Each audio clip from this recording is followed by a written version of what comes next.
Happy holidays, everyone. I hope you all are having a fantastic time with your friends and family. It's also that time of year where I unveil my top 15.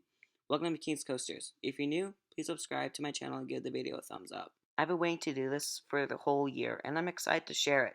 I recently made a top 15, and I'll share it to you, the viewers. But before we begin the fun, what I like to start off, the top 15 is very similar to Airtime Thrills. It's to break it down by manufacturers. And those are 6 B&Ms, 2 in-houses, 2 Intamins, 1 Aero, 1 GCI, 1 Vekoma, 1 RMC, and 1 Premier Rides. And the coasters from the parks that are on my top 15 are 7 from Kings Island, 6 from Cedar Point, 1 at Magic Kingdom, and 1 at Strickers Grove. I got the chance to get 16 new coaster credits this year, and those spread from the 3 main parks in Ohio. I'm sure that I have a pretty good top 15, but let's begin with the venture of my top 15. And of course, we're going to start with 2 honorable mentions, and those are the red side of Gemini at Cedar Point, and the blue side of the Racer at Kings Island.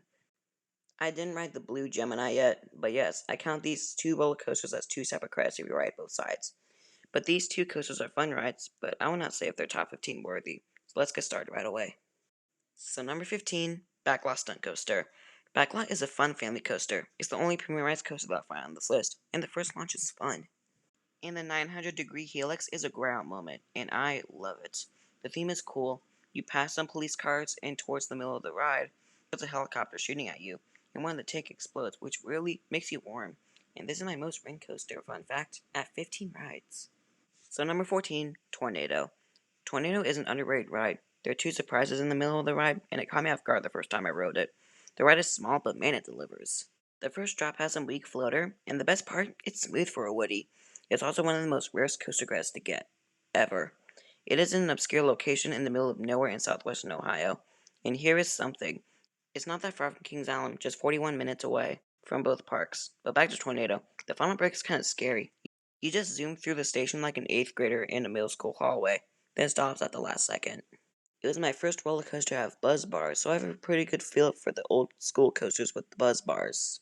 And it deserves to have them. If it had regular PDC lap bars like on the Beast or the Racer, it would place number 15 and place lower. But that's all I'd say about this obscure small Woody. So number 13, Space Mountain. You can't go wrong with Space Mountain. I compare this to a coaster that just didn't make the list, which is Flight of Fear at Kings Island. I like it more than Flight of Fear, definitely. And it's a memorable experience too. I got to ride this famous coaster in the summer of 2019, and I still remember it to this day. The turns are very unexpected and jarring, which makes the laterals even more crazy. It is my favorite roller coaster at the Disney World Resort, and my favorite coaster built by Vekoma. The dome at the outside looks better than Flight of Fear's abandoned-looking building, and it feels like you're in space, and that's the thing. The layout is very unexpected and it catch you off guard. So number 12, the Bat. This is the only aero roller coaster that will make this list, and yes, I rode Magnum, but it didn't crack the list. Anyways, back to the Bat. It's short but punchy. The drop in the back has a mini gun punch and even delivers weak floater. And the swinging adds another sensation that makes the Bat pleasant and fun, and it's smooth for an aero. I love that turn right next to Banshee that is shown on screen right now. And it feels like you're a bat, but man, that lift is slow. But this is my favorite suspended roller coaster and the 5th best coaster at Kings Island. So let's go to number 11. So number 11, Banshee. Ah yes, the coaster that made me an enthusiast. This was my first roller coaster built by B&M and with inversions, and it still holds up to this day. The inversions are floaty, but the better restraints really, and I mean really, ruined the ride. But this ride is still fun. It's a one-of-a-kind invert, and has a loop wrapped around the lift, and it's only one of 5 or more coasters to have it. It's disorienting, and sadly, kind of shaky. I just wish this coaster had new trains and a retrack. It would jump up the list, like to number 9 or so. But stands, Banshee is good. It's a unique coaster, but it vibrates hard on the track. So number 10, The Beast. This ride is a legend in the coaster community, but when I think of it, it's half love and half hate. For the love, it has a nice first drop. I love the location in the woods, and especially the double helix at the end is my favorite part of the ride. As for the hate, it's rough. Yes, even the retrack is kind of rough. It has drawn out turns, the layout is weird in a bad way, and that's it. I also got 2 individual stories of mine on the Beast, but that's for a future video. This ride feels like it just never ends, just turn after turn after turn. The trams also are hit or miss at the time of day, but I love the tunnels. Also, it feels more tense when it's enclosed. It's just a plain fun ride. So number 9, Mystic Timbers. This is the highest ranked Woody and the only GCI coaster I thought on this list, and it's my favorite wooden coaster.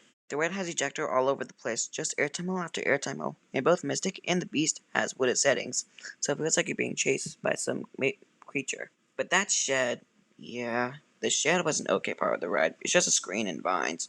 I was expecting more when the ride got announced, and it's a pretty short ride.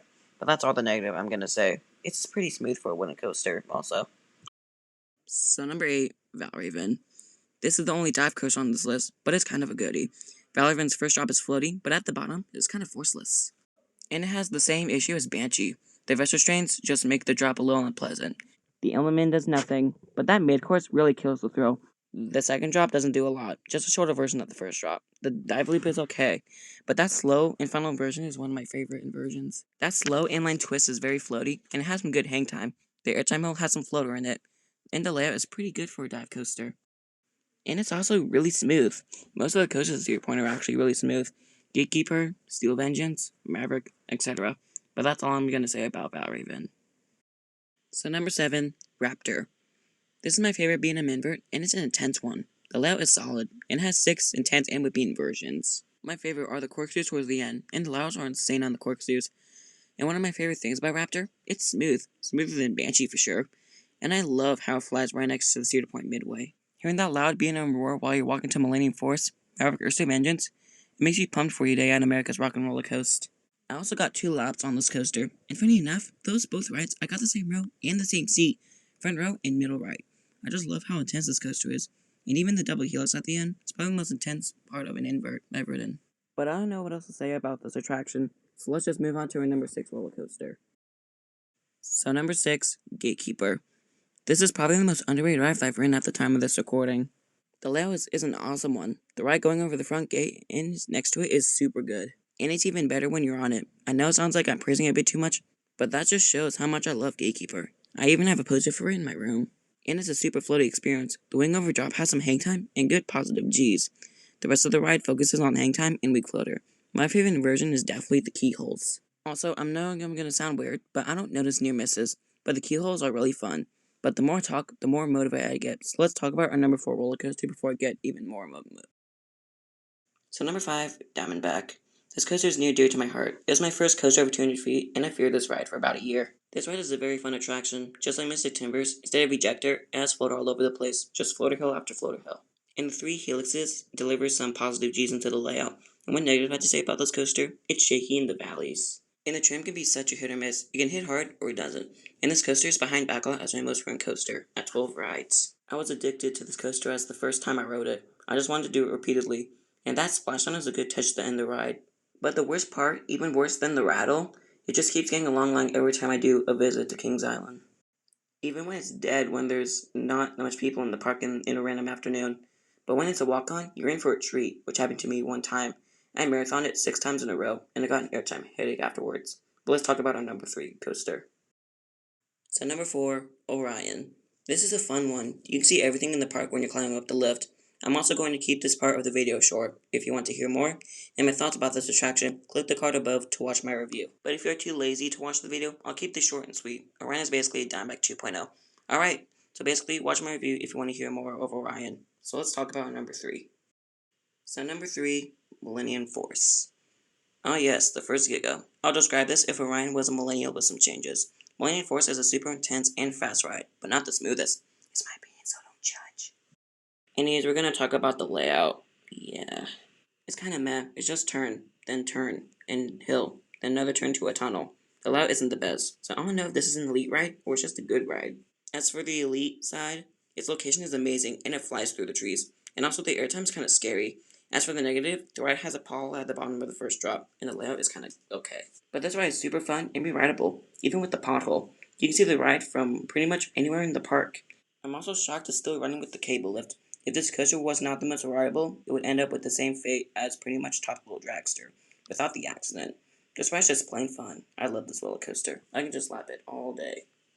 So number 2, Maverick. This ride is so intense in a fun way. If you watch the top 5 coasters in the state of Ohio video, most of that complies onto here. The S-bends has some strong laterals, and the final launch packs a wall. But as for the negative, there's 2 that comes to mind.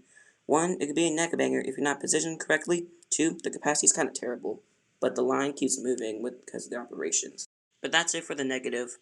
The ride is a super smooth experience, and it has insane laterals, and the airtime is freaky. Also, I love that picturesque turn after the second launch. The twisted horse roll is a fun maneuver, but I don't know what else to say, so let's talk about my number one, which won't come out as much of a surprise to much people, so it'll be pretty obvious. So number one, Steel Vengeance. I know this is everyone's number one, and I see why. It has a crap ton of airtime moments, the ride is immaculately smooth, and the restraints are pretty comfortable. And the inversions are tense and floaty. I pretty much agree with that. And the airtime is incredible, and I love the inversions. And one thing that everyone makes fun of is the lift hill, and it is kind of funny why people make fun of it. But that will do it for Steel Vengeance, and this entire video. So if you enjoyed this video, make sure to subscribe to my channel, so you can never miss out on any of my weekly videos. I'm also going to make a new TikTok account because the old one wasn't a good one. Anyways, keep that adrenaline pumping, and Happy New Year's, and I'll see you next year.